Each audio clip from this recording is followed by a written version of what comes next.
This is the MFG Monkey Podcast. We sit down with leaders and innovators in the industry to talk about manufacturing, business, and the stories behind their successes. I'm your host, Dustin McMillan, owner and founder of McMillan Co.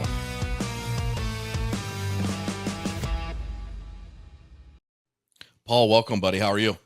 Good. How are you? Thanks for having me. Good, man. Yeah, no, thank you for jumping on here. We have some exciting stuff to talk about. Today we have Paul Jackson, the founder and CEO of Method, and a speaker. You do some professional speaking, do you? I wouldn't call my speaking professional. Hey, it's just on your bio. I'm just reading it. I've given talks before about technology, AI, and whatever people want me to talk about, but I'm definitely no pro. Yeah, no, I'm excited about, what we're going to talk about today. We always talk about what we're going to talk about at least a week ahead, but, just talking about small manufacturing and business pain points and supply chain management, which we've talked about a few times with other folks, and automation that we can, be doing or doing better. And then QuickBooks integration, which you and I kind of, before we hit record, we kind of got off on a little tangent, and then no code and AI, and then obviously how Method can help and all the things that Method does. So I'm excited for it. Yeah, cool. And I don't want to turn this into like a Method sales pitch, so I'm happy just talking about really any topic on technology and automation as well. I don't want it to be just about Method, but I'm sure we'll go there in some parts. Yeah, absolutely. Well, it's always important to talk about, what you guys do and things and your expertise. So, but we I guess what we were talking about right before we started recording is just the importance of, data in, data out, junk in, junk out type of things, and cash flow analysis and different CRM or QuickBooks integrations and things like that. So yeah, do you want to give some context of what we do and like kind of my career and how I got here? Yeah, absolutely. Tell me a little bit about yourself. Yeah, so I'll start with where we are. so Method's a 100-person company, been around for 14 years, and we make software that automates small businesses, like usually 10 plus employee businesses, but go up to 200. It could be as small as one. The way we do that is through what's called no code, which is basically the ability to create custom apps or modify custom apps that don't require code for those modifications. But how I got here was not the longest resume. I ran one company before, or I guess two companies before Method. So my first company was my my high school and university like landscaping and field service business. So cool. That's why I paid for college and really cut my teeth in small business and figuring out like how to run a P&L at the age of 15 and right. and in those early days of running that business, I was really in tune with technology and figuring out how to use like Microsoft Access to automate my invoicing and I would just geek it out on that. Ended up going to university for commerce, which is basically accounting and finance. So that gave me a bit of accounting chops. When I left university, I started a company called QExpress. So QExpress was the Q was for QuickBooks. So it was like, so I've been in this world for a long time. The idea there was to help small field service businesses who are doing repetitive work out in the field, getting work orders, scheduling them, turning those invoices into QuickBooks and getting paid. That was my first real software company, and I ran that from around 1999 through to 2010. I got acquired by a private equity company who ran a few software companies out in the like New Jersey area, and so QExpress became part of their portfolio. I wasn't really interested in moving to Wall Township, New Jersey, which is like the thing where they filmed Jersey Shore. Oh, wow. So it wasn't really my thing. No. One of my team members went on to work with them remotely, but no one actually went down there. So we transitioned the company to them, and sat around figuring like, what do we do next? And we came up with the idea of Method at that point. It's back in 2010, and Okay. and the whole idea there was just really just to help small businesses. Um, I can dive if you want into like Yeah, our do thinking it. of that. I Okay, like so it. I've got a couple questions. That the being the acquire, the M&A was yeah, interesting too. So let's circle back to that. yeah, sure. I'll circle back. That was definitely an experience. And when I circle back to that, I'll tell you like how I ended up on the other side of the table too, and learned a lot more. Oh, cool. Um, so yeah, the whole idea we found with Method was so we had a packaged software. So this is the traditional software that small businesses and medium businesses use. Like it's like one size fits all. You can configure a few things here and there. Like if you have like a work order, you can change your logo and you can change whether you want to show and hide prices. But you can't like make custom apps. I guess. And so when people buy software, they buy it for their needs today and maybe a little bit tomorrow, but probably mostly today. And as they grow, their needs change, and whatever they bought may not fit them anymore. So our biggest pain with Q Express when we were running that was we'd have our favorite customers outgrow us, Oh, and wow. like they had to because their needs changed and what Sure. we provided didn't fit them. And if we were going to make a different version of the software for 3,000 companies that were using Q Express, it would be a colossal mess. So we had to Hmm. basically break up with customers that were scaling and changing. And after we sold Q Express, we're sitting around the board meeting like, what do we do now? The thought was, can we solve that problem? Can we solve the problem of people outgrowing software? Like, what would that even look like? And we actually went to custom reporting. So one thing we had built into Q Express was the idea of custom reports, where people could actually make their own reports. And so we had these like guys that working out in the field all day, not technology people, come back at night and they would spend hours like making custom reports. We're like, wow, so people actually do that. They can configure, they can geek it out without being Hmm. geeks. And so what if we made the whole software that way? What Okay. if the entire product was made where you could make your own features and you could have 3,000 companies using 3,000 different versions of your base software, and um, no one person's changes affect anyone else? Like, wouldn't that be the coolest thing ever? And that was really the idea behind Method. So Okay.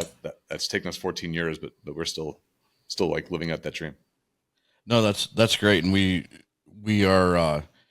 I shared with you we're going through this transition with CPAs and bringing on a new accounting firm to help us do reporting. And I had asked you about another software, and it sounds very similar to what you guys are doing there. So it's Similar with the idea. custom, yeah, Yeah. with the custom reporting is great. And I'm a big fan of HubSpot. Yeah. And HubSpot, you can generate whatever the hell you want if you can think of it. It seems like. So on a sales end of things, I really nerd out over custom reports and automation and things like that on a sales end. So yeah, this is really cool. So you wanted to circle back to M&A. Yeah, I've had so many different, over the last 10 years, I've had multiple, companies come and, want to buy us or whatever. And I'm just never been interested in it. I just don't feel like we're even close to being there. So it's interesting to hear that you went through that already. Yeah, and I was young too, so I would have been 48 now. So 14 years ago, I was 34. So Okay. um, the like choice A would be to keep growing the company as is. Hmm. We were Yep. bootstrapped. We didn't have any venture capital, and software companies that's unusual. Yeah. So I could have kept growing it, but the the idea of being acquired and starting something fresh was appealing. Um, it gives a whole bunch of freedom to a young entrepreneur. Like you get a whole bunch Yeah. of capital. Like you can use Yeah. that capital to do whatever, start another company, invest, or buy a house, or whatever it is you need to do. Right. But you also get experience into the actual process of being acquired, and that was super interesting. Like going Yeah. through due diligence and having Yep. auditors come in, like KPMG came in to audit our processes, and learning about what they were looking for and how they valued a business, a recurring revenue business like ours, and then how other companies operate. Like the acquiring company had a platform in New Jersey, and we go down there and we learn how they do things. And we try to integrate our systems with theirs, and just there's so much learning there. That was just Oh God, it's yeah. actually a great overall experience to Good. go through. Um, so I don't regret it at all. And then once you're required, like then you put that in your resume, right? And it's like, oh yes, Yeah. he's someone who's been through that.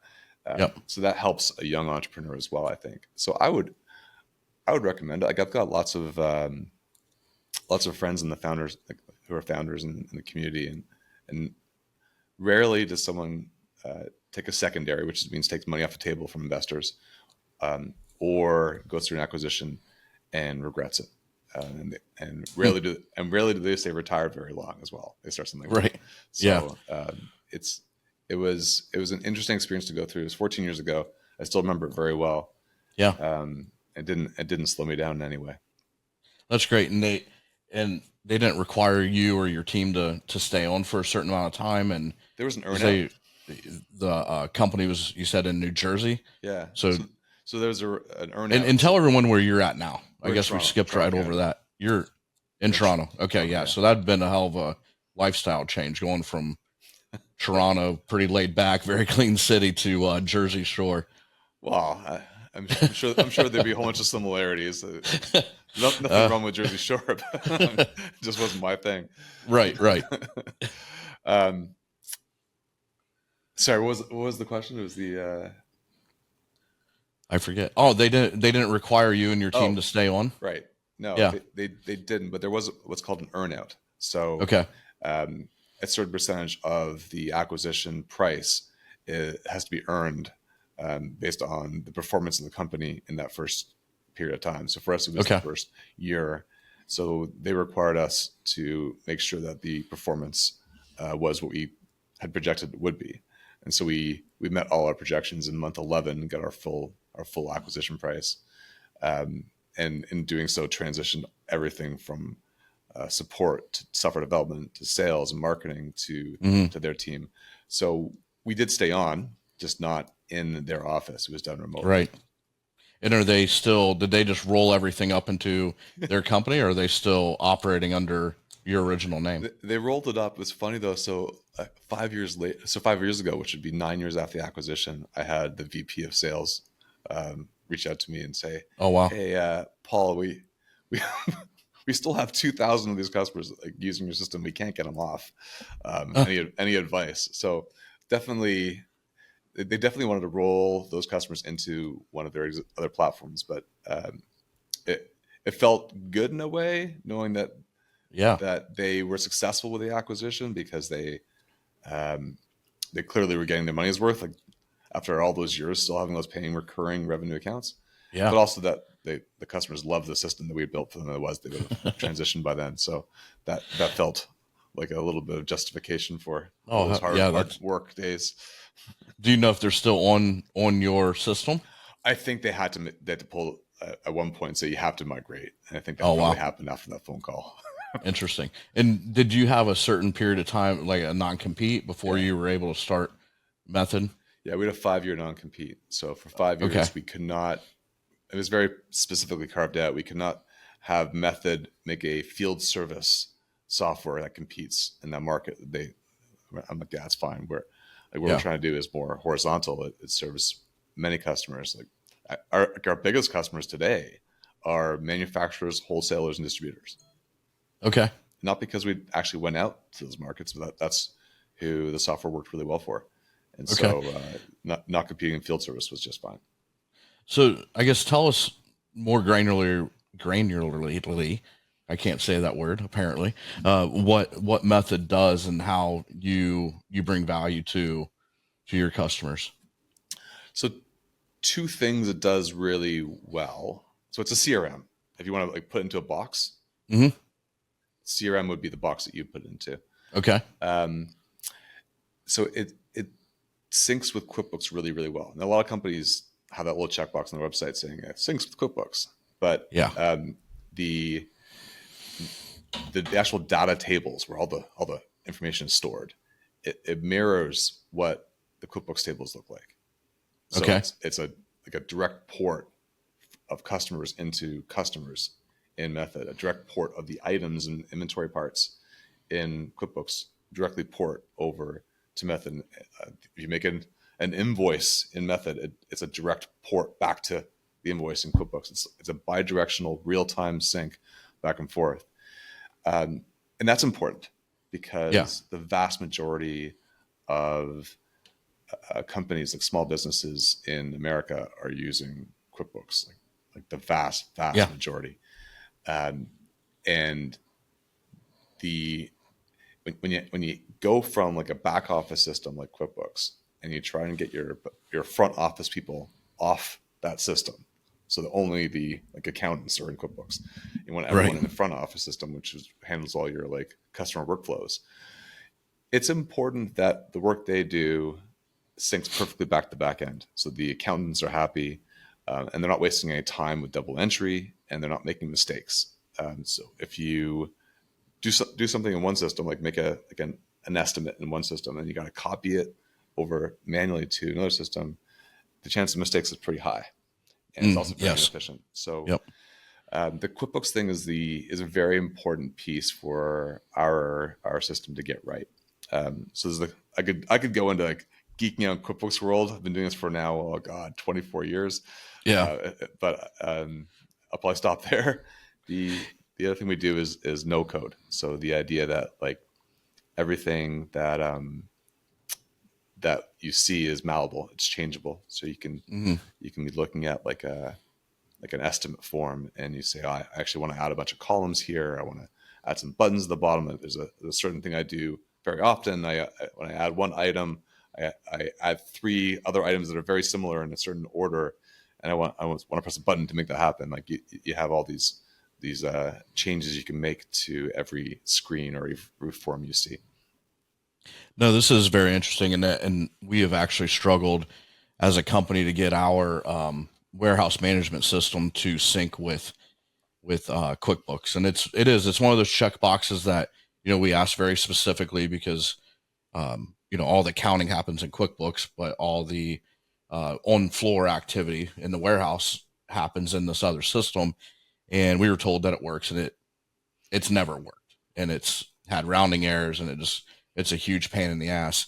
And you're right, the errors that can simply be made because we are doing double entry and things like that. We have triple checks to make sure that whatever we're double entering, that it's correct before it gets sent off, especially with invoicing and things like that. So yeah, this is very really cool. I was just on your website, kind of messing around here, looking at a few things. So sorry that I got a little distracted, but um, so the CRM portion of Method, you're acting, comparing it to a HubSpot or Microsoft Dynamics or something like that. But then it integrates with QuickBooks because you're doing all of um, your quoting and so forth through Method, correct? Yeah. So Okay. the QuickBooks, the quoting you can do through Method, you can do in QuickBooks. If you do that in QuickBooks, it'll show up in Method. But typically, especially manufacturer wholesale distribution, like those companies, that's one of the areas they take out of QuickBooks because there's so much Oh, sure. custom workflows that go into making a quote, um, and there's so much that you want your customers to see and self-serve that it makes sense to do that outside of QuickBooks and into a system like Method. Sure. That's really cool. So one of the other things that we talked about was inventory control and automating uh, your inventory. So this method helps with that as well. Well, so we don't. It's what's interesting that we have so many customers who use Method, who are manufacturers, wholesale, and distribution, where we're not an inventory solution. So they're using Right. us for something else. So the inventory that you have in QuickBooks shows up in Method. So at least your customer service staff can say like, "Do we have inventory on hand? Yes or no." when you make a sales order, it will flow into QuickBooks to make sure that the inventory count is kept up. Okay. If it's really heavy inventory needs that you need with like multiple locations and using shipping to track the orders, often people will actually keep that into their inventory software, like whether it's SOF inventory or Right. what are the other ones? Locate. There's a few other in the QuickBooks world, Sure. Yep. like Fishbowl. The Sorry, I was just getting a call from my wife there, and so We'll take it. I'm not sure Bring her in. if you're watching the news yesterday. So Drake made big headlines because in Drake's mansion in Toronto, he got flooded. I saw that. Yeah, you saw that. So she's probably calling me saying our basement's flooded too. We had a huge amount of rain yesterday. Wow, I didn't realize that Drake lived in Toronto. Yeah, he's from Toronto. I'm not a Drake fan. I know who Drake is, but we drive by Drake's mansion on the way to our baseball park every twice a week or so. It's gigantic. It's I'm sure. Yeah, for some reason yesterday there's a bunch of stuff popping up on my Instagram feed of like all these giant mansions, and maybe it was because his mansion just got flooded. I don't know, but one of the videos that I saw was just people walking around in water, just ripping through the place. Probably Drake's videos. Yeah, wild. So where were we? How did we get to Drake's mansion? Your wife calling. I was trying to get her in on the conversation. So much for the do not disturb feature of Apple. I know. I was doing the same thing. I'm like, my phone kept dinging. I'm like, I thought I turned this off, but your wife just bypasses that 100% of the time. Maybe like it's like if you call like 10 times in a row, it gets off the do not disturb feature. Yeah, maybe you do have really water. Maybe what's going on right maybe now. we need to pause this and you need to take the call. I'm sure it'll be okay. So we were geeking out on inventory, right? Yeah, So a lot of like third parties. So you can use Method to view your inventory, to create sales orders that will often be then sent to your inventory solution if you also need an inventory solution, or you don't, or the inventory you have or find inside Method in QuickBooks. But we're not an inventory solution. Like that's a whole other world. Of complication.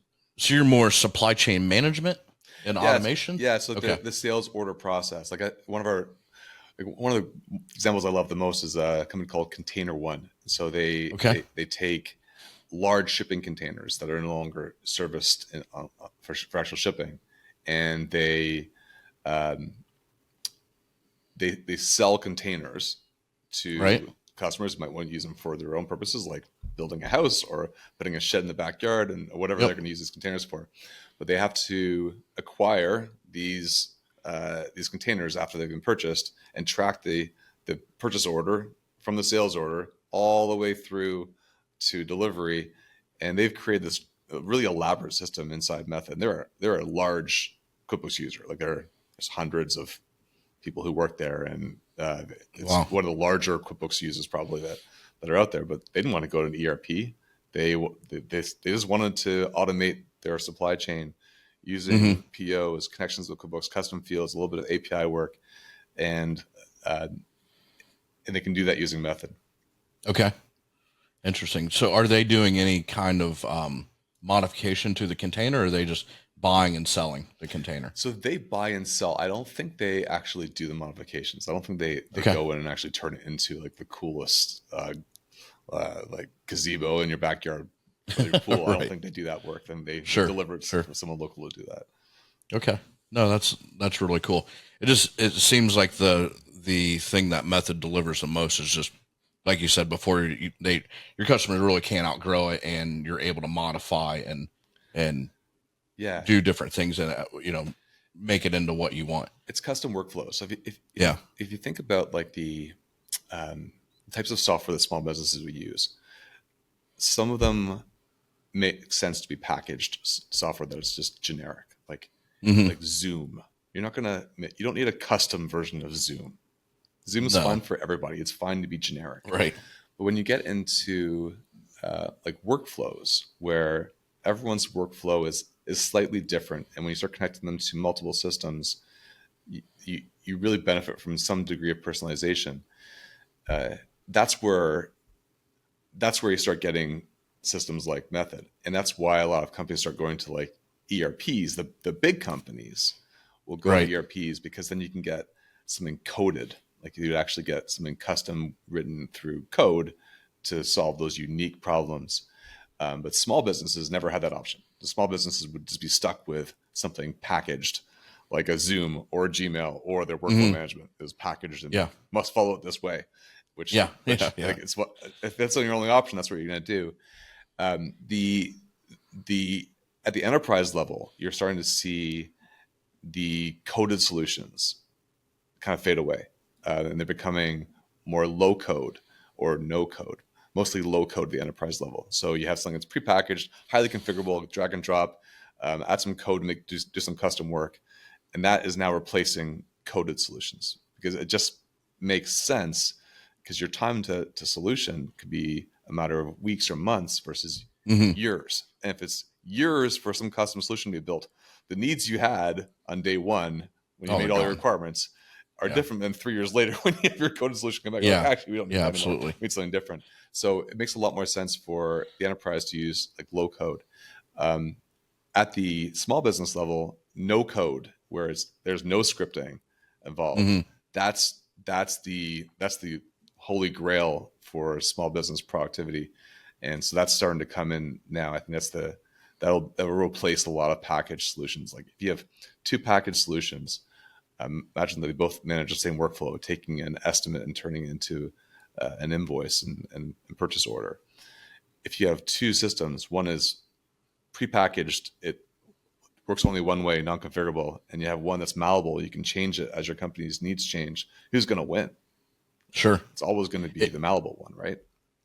and methods friendly where, somebody on in-house can make those changes. They don't have to, or are you guys making those changes for your customers? Yeah, that you have three options. Like the Okay. the, the geeky dream in me is like like customization for all. Like Right. everyone has no problem going in customizing the system to their own needs. They think it and it comes alive, Right. and that does happen. There Okay. are certain people who are inclined to learn how to do that, or it just comes naturally to them. Right. And that's my dream. Like that's why I get up in the morning, is to enable more of that. Um, we'll mention AI in a minute. We'll get to that because I Okay. think that's what makes it possible. But the majority of people are like, listen, I run a manufacturing business. I don't need to learn how to do no code. I'll have someone else do that. The fact that it's really inexpensive relative to other solutions, or really quick relative to a code solution, that's enough value for me. So Right. they'll either pay a third party, like a partner. We have a partner network of people who Okay. do this all the time for people, and someone who actually specialize in like distribution or manufacturing or contracting. We have like partners who Hmm. specialize, or they just have us do it. And I think I've got 22 people at Method who just customize all day. That's all they do, is just Wow. build custom solutions. And it's the coolest job. Like you get like Yeah. a different requirement every single day. You're like, wow, I haven't had that before, and we build that thing out for you. Yeah. So a lot of people go that way. But hey, if we can get customers doing it themselves, then that's why I started the company in the first place. Sure. Yeah. And I definitely see a huge value in that. And, for a company, you take us, for example, we certainly don't have the capacity or the manpower to do our own code or no code, AI or no AI.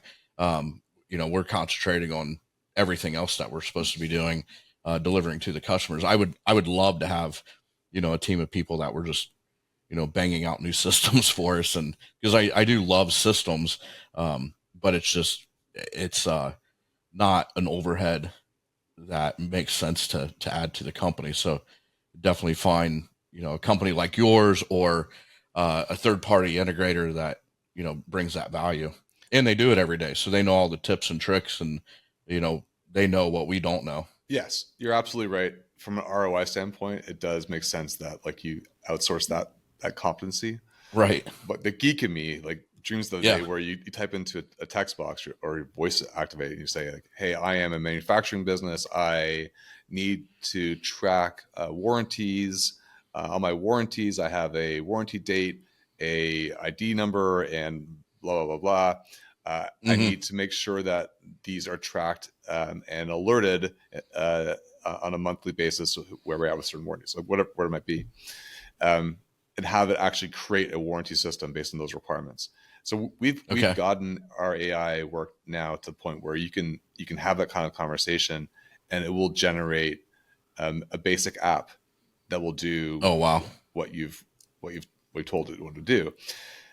And when you get there, then maybe you do have the manpower to actually make your own no code Sure. apps, right? And then you can Huh. configure it Okay. yourself. But um, it's still like, of course, once you've created that, then how do you make some, how do you adapt it as you go? And therefore you might still need to have some Sure. experience. But maybe you're like, actually, that was kind of cool. Let me reverse engineer how they did this.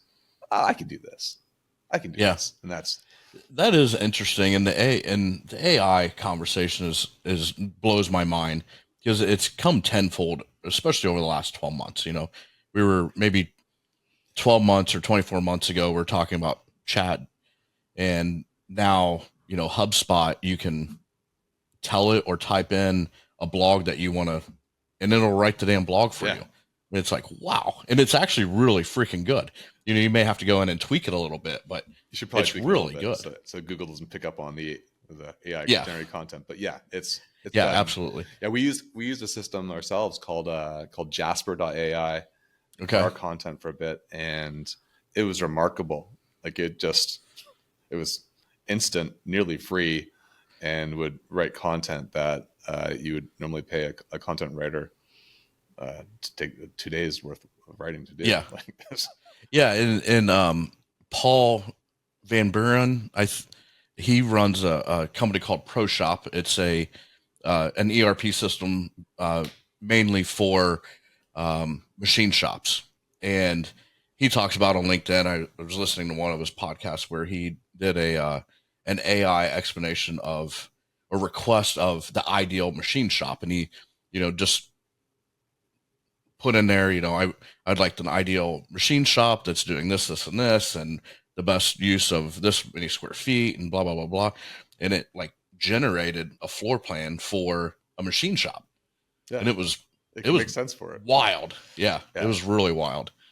and So it's the heavy lifting's been done by other companies. So before, like 5 years ago, when you had software companies saying like, "Yeah, we got it, we're doing AI," yeah, they were doing analysis of data and statistical understanding of data to do predictions of what um, what user behavior might be, and they're basically making their own AI mm, code. And then ChatGPT comes in. All those teams yeah, are no longer relevant, and so because they've made that's made it possible for you to have the bare bones of just like text to models that make sense, data models that make mm, sense. So all you have to do is basically, as a coder, is say, okay, I've got a data model. What do I do with that? And that's incredible. Like then it's easy. Like anyone can take a data sure, model and be like, okay, this is a model of a dog and a dog walker, and I know what to do with these two models. I can generate some screens with dogs and some screens with dog walkers. But right, getting to create those models, that's what's gotten really really easy with AI, and that's wow, why you're seeing such a huge explosion of powers that software companies have now with AI, because all hmm the hard parts been done for them. All they got to use is the results that previously they couldn't get without a huge amount of code being written. interesting. Yeah, my mind's spinning in a million different directions. As you can imagine, it's I'm pretty simple. I would have no idea how the hell to even code. I mean, it's so far above my my brain power that uh, AI, just being able to say this is what I want for it to create it with you, blows my mind. Yeah, I mean, every coder out there at one point was not a coder. They all had to learn it. So Right. I'm sure you could learn it too if you ever really wanted to. But with the If advent I of had AI and interest. no code, you have no need to. You Yeah. really don't Yeah. need to. Yeah. I was just trying to change our DNS in GoDaddy, and I'm like, okay, They make it hard. they make it hard. Yeah, but then our IT company, AJ shows me how to do it, and I'm like, that was really simple. He's like, yeah, if you know what the hell you're Yeah. doing. It's like I taking mean, your car in a it was like, mechanic, right? You're like, I have no idea. And they're like, oh, yeah, fixed. yeah, Yeah. yeah, Yeah. yeah. There's a story about a guy that was on a naval ship that retired. He was a mechanical on a naval ship, retired, and they couldn't figure something out on the naval ship, so they hired this guy to come back in, and I'm going to make a number up. He charges $20,000 to come back in. He's there for 10 minutes. He turns one little screw, and he's done, and it runs fine. And the guy that hired him was kind of pissed off that he's like, you were only here for 10 minutes, and you turned one little screw, and you charged me $20,000. He's like, well, yeah, anyone could have turned that screw. I just knew what screw to turn. Right. Right. That's So all of us. yeah, there's value in the knowledge. There's value in all of our knowledge. We all Yeah. have competencies, and Yep. and that's why, like, that's what I go back to, like, microeconomics. That's what trade is. Like, just Right. Yeah. like trading based on competencies, and the same thing in Yeah. manufacturing. When's AI going to take over Wall Street? It's being used by Wall Street already. So Yeah. the power goes to those who know how to yield the technology. Yeah. Not build the technology. That's kind of a scary thing to think of when trades are being made with AI. Yeah. But I mean, if you're competing, if that changes how you trade, then you probably shouldn't have been trading in the first place. Oh, you're 100% correct. Before AI, you were trading against algorithms, or at least like a Wall Street data center that has a very fast pipe to the floor. Like, Yep. you weren't going to win anyway. So it shouldn't really change it for the average Joe who's just trading at home. No. Yeah, that's why I don't do it. Yeah, stay away. Yeah, absolutely. What else is coming down the pipeline then for you guys? I mean, that's the AI piece is just unbelievable to me. In the no code and being able to, just kind of customize your own solution, or have you guys come in or a third party come in and help customize a solution. But what's next what's 5 years look like for you guys? Yeah, more templates. So okay. The idea that any company coming into a system like Method probably wants some things that are very generic, like a customer screen is probably very generic. Some things that are pretty standard within an industry, like a work order system, and some things that are totally custom, like the dog walker. You need to track their dogs, right? And so the more of these middle tier templates that we can create ourselves, the easier it makes any small business to have something that's really close to their custom needs. So all they need is a couple tweaks. So today we have templates for like field service. We have some estimate approvals that are used heavily by manufacturers. We have a nonprofit template for donors so they can accept online donations. So we have these templates, but really the more we can generate of these in the next 5 years, the better. It just helps small businesses automate and get something personalized to their needs faster and cheaper. Let's dive into that a little bit more with manufacturing and with warehousing. So what's one of the coolest projects, I guess two parts, coolest project that you've ever done to help a manufacturer, and what kind of manufacturing was it? And then kind of the same question with warehousing and distribution. What's the coolest project that you've helped warehousing and distribution do? One of my favorite ones is the most simple. I'm putting you on the spot, man. Oh, it's good. One of my favorite ones is one of the simple ones. Like one of our earliest companies. This is nothing elaborate at all. It was a manufacturer of guitar picks, and and they started off small and they had grown, and they had hired us to help the payment system. so all right. The way the CEO got paid for their guitar picks was based on the size of the purchase. So if it was a small purchase, I think it was under $4,000, then she would allow credit cards to be paid. Anything above $4,000, it had to go through ACH. And she had hired us to lock people out of the payment system so that she could make sure that the right payment was going to the right spot. Okay. So the reason why it's my most favorite simple example is because it's so idiotic, really, if you think about it, like in hindsight. Because why would you want to, as a CEO, hold on to a payment decision process? So he said, listen, how about we let your staff make payments or accept payments, but we Right. put logic into the payment screen that says if it's above $4,000, show the ACH options. If it's Right. below $4,000, show the So credit credit card card option. options. And then anyone can take payments. She's like, Sure. no, that's going to save me hours a day. So we had, Wow. And she was making those decisions she was doing the personally. payments. She was the CEO, Oh, because wow.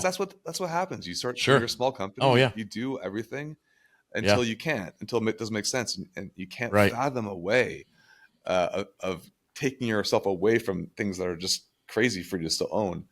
So Sure. that's the most simple manufacturer's example. But then there's much more Yeah. elaborate ones, like there's Reliable Trading told us they saved, I think, 56% of their front office time, which is a huge cost savings, because they took all their front office staff that were in QuickBooks and put them in Method, and they replicated a really elaborate like item pricing system.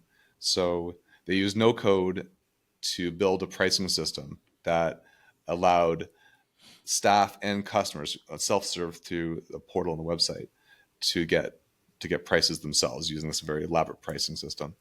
But also they used a little bit of low code. They used our API to get, because they're, I guess, importer exporter, to get up to date prices and use the API to update them inside Method, so they didn't have to actually update prices themselves anymore, because I think they were manually doing Hmm. it inside QuickBooks before.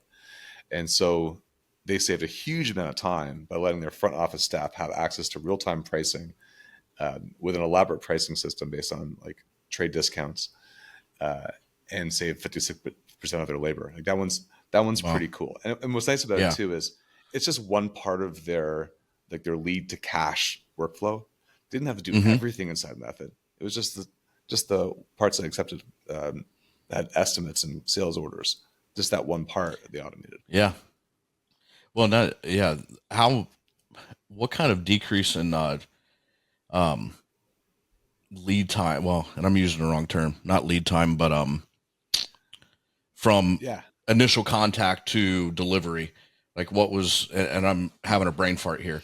Um, Well, I think what you're getting at is the chance of a customer getting an answer instantly versus going through hoops. Like, talk to the front office staff. Front office staff talks to the back yep. office. Hey, like, hey, Wendy, what's the price of that right now? Hey, oh, Wendy, Right. you're at lunch. Okay, yeah, I'll get back to you later on, customer. Like the degree of communication, link changes are immeasurable. I don't know for Reliable Trading, but anytime you can put the power of information in your front office staff's hands, or in the customer's hands through a self-service portal, you are going to win more deals. You're going to have higher customer satisfaction.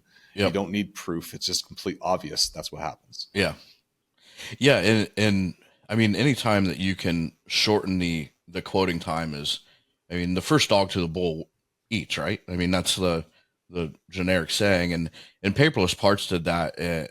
I've talked to their CEO multiple times, and I think what they've done over there is unbelievable. Where you can take a model step file, or now even a PDF, you upload it, and the system will damn near quote live. I mean, they do have, you know, some people behind the scenes making sure that uh, you know, the material pricing is correct, and just kind of second checking it. But you could quote, you know, same day, where, you know, some fab shops, it'd take them a week to quote, Yeah, you know, 100 and they parts win or a more part. deals. Yeah. Oh, you win more deals. You can demand a higher price. You know, your the time to get the part to the floors, you know, shorter. I mean, it's just all around win. So We have a saying in software, about it's about the bucket of psych. Don't let your customers empty the bucket of psych. And so the bucket yeah. of psych is that every customer comes to your company with a bucket full of psych. Hmm. They're psyched, and every little piece of friction you add in the process take a cup, put a hole in the bucket, whatever you're going to do, but your bucket of Hmm. psych is going to start going down, down, down. If you have a question about a price or a part, availability, or just how much it costs, and you don't get an instant answer, bucket of psych goes down, right? Hmm. Like if it's the wrong answer, bucket of psych goes down. So the longer you can keep your bucket of psych full, the more likely you're having a customer come back, recommend you, and have less friction with your company. Oh yeah, I mean we're so impatient as a society anymore. You know, you can get on Amazon, you can buy something, and it shows up the same day sometimes. Yeah. I mean, we don't have patience anymore No. as a society. Instant gratification. We want it right now. And if you're a small business and you're competing with Amazon and the large Amazons of the world, it's Yeah, getting harder and harder. And that's what I love with my job. Getting up every day is yeah, hearing how we give a little bit of automation to these small businesses that they can now compete against the big guys, yeah, whereas they couldn't before. Like that makes me feel good. yeah, and it's a huge differentiator because so many small businesses that are so focused on just delivering and making sure late orders are getting out. They're not even thinking about, AI or generating something new that's going to help them. I mean, I would have to think that the percentage of manufacturers and distributors, warehousing companies, it's a pretty small group of companies that's really thinking about, okay, how can we really improve our customer experience? How can we really take this to the next level? Yeah, we one of the things we do a lot of outside of actual just customizing is really helping people understand what their lead to cash workflows are. And Hmm. one thing we recommend people do as they're scaling is to really map out their workflows from Hmm. from the time they get a lead to the time they get paid, each individual step, to write them down. That way they can understand what they're actually doing, because a lot can't really Right. articulate what they're doing. Um, some of those steps can be turned into an SOP, standard operating procedure. Some can then be delegated to people who should do that manually, and some can be automated because it makes sense to automate those things. It's a good place to start. So typically on this topic, actually, I like this one. the Yeah. the things that you do want to automate are ones that are highly repetitive, which makes sense. You do a Yep. lot of them, take a lot of time. Makes sense as well. Are customer facing. So anything that's customer facing, where the the friction, potential friction, is exposed to the customer, those are typically worth automating versus ones that are really obscured from the customer. And then the fourth one would be find anything where there are key people in the company that are still bottlenecks, like the customer of the guitar pick company, right? Hmm. Like CEO shouldn't be doing payments. So if you have No. key people that are still in key workflows, even if it's not highly repetitive, even if it's not customer facing or high volume, you should probably automate those first so that they can scale with the business.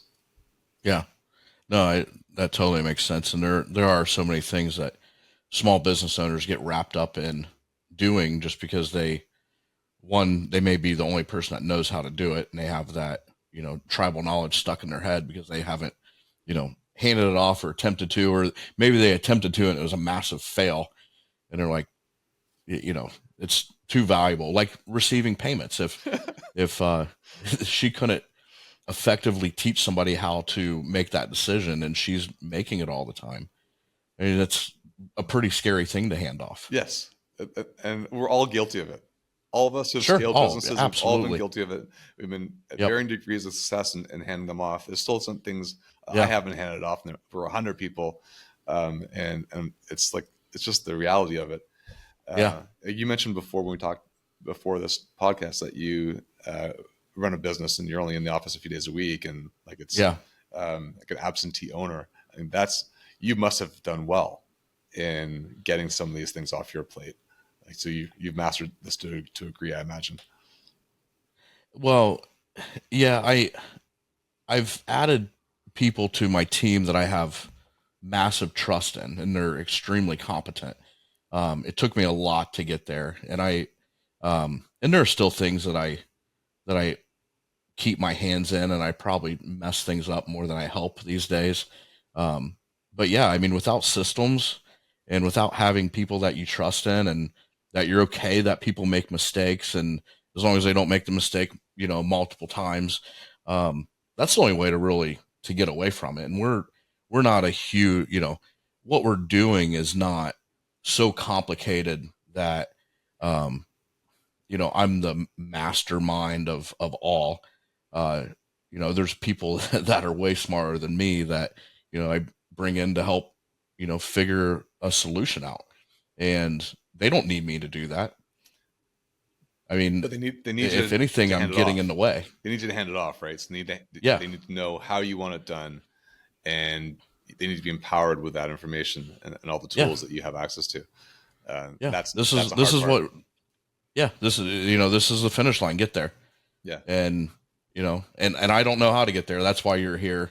And, let's, you know, come with two solutions or one solution or whatever, and let's get across the finish line. So, yeah. And this is really any small business that grows, whether they are yeah. manufacturers, wholesale distribution, or dog walkers. Like Yeah. any scaling business, they'll reach a point where what was working before Yeah. no longer works, and they need to make change, and that change is Yep. hard. And automation is one way. Delegation is another way. Like Yep. just writing things down is important. It's absolutely required to scale, and you feel way better after you've done it. Oh, absolutely. And I'm probably, it's near and dear to my heart because my grandparents owned a Dairy Queen, and in the summer months, they were there from 6 in the morning until midnight almost every day, 7 days a week. And then finally they would take one day off, and then my dad would take one day off, and it was rotating. Oh my God, there is no way in hell I want to do Oh, do that. I mean, it was so much. I mean, if I wanted to see my dad or my grandparents, I went to the store and hung out there, and then I smelled like a French fry for the rest of the day. Um, and I ate way too like yeah, I'd loved eating, and fortunately, I played a lot of hockey, so it kept me fit through those days. But yeah, I'd always, it really always it left an impact on me where I didn't want to be anywhere for 12, 14, 16 hours a day. And there's certainly a time in my career that I was, even as recent as 2 years ago. I mean, I was working 14, 16 hours a day because that's what it demanded.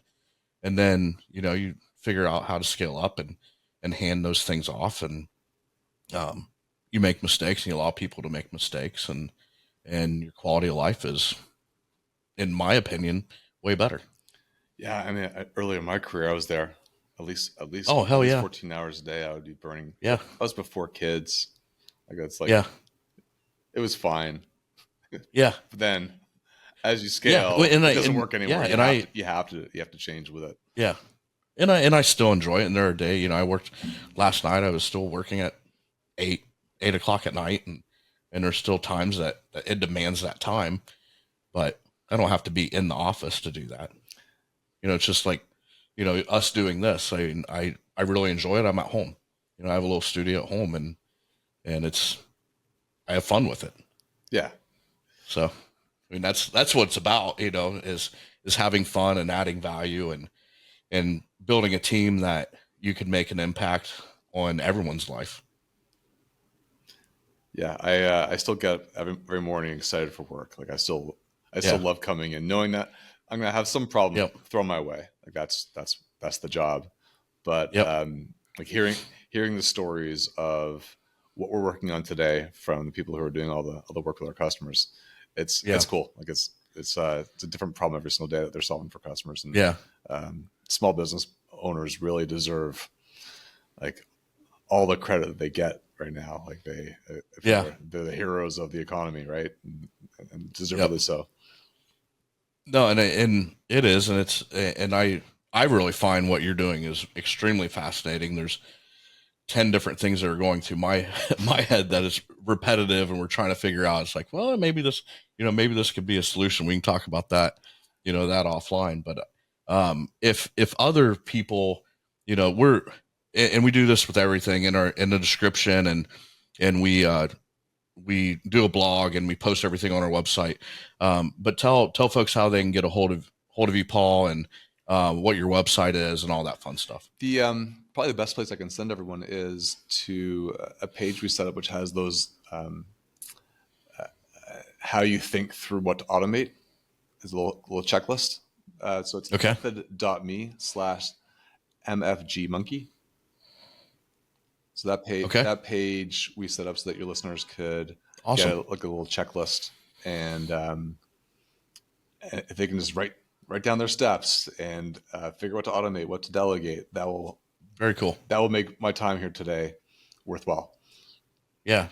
No, and I encourage, if you have any questions at all, definitely go there, ask. That's also a fun part for me is people email and ask questions, and it kind of inspires, the next episode, or there could be multiple questions that come in, and you and I, do this again and talk a little, get in the weeds a little bit more about, a topic that, Yeah, sure. or multiple topics. I think that'd be fun too, and kind of, talk to folks about that. So yeah, for me, the nerdier, the better. I'll dive in. yeah, very good. Well, man, I appreciate it. I had a lot of fun. My mind was going in a million different directions as always. So I find what you do very fascinating. I think it's amazing what, what you're offering small companies, and, I'm on your pricing on your website. It's unbelievably reasonable. I mean, you look at what NetSuite or, some of these monster companies are charging you. You can't justify that as a small company. So, yeah. Yeah, it's definitely somewhere between a QuickBooks license and a NetSuite license, but it's much closer to the QuickBooks side. yeah, much closer to the QuickBooks side of things, even if it is Canadian dollars. No, it's US dollars. We're not that silly. USD. Awesome. Well, thanks again. I look forward to seeing some of the comments that come in, and I really, really enjoyed my time today. Thanks for having me. Really appreciate it. I enjoyed it. Awesome. Thanks, buddy. Thanks, everyone, for joining us for this episode of MFG Monkey. If you have any questions or suggestions for future episodes, please email them to us at info@mfgmonkey.com.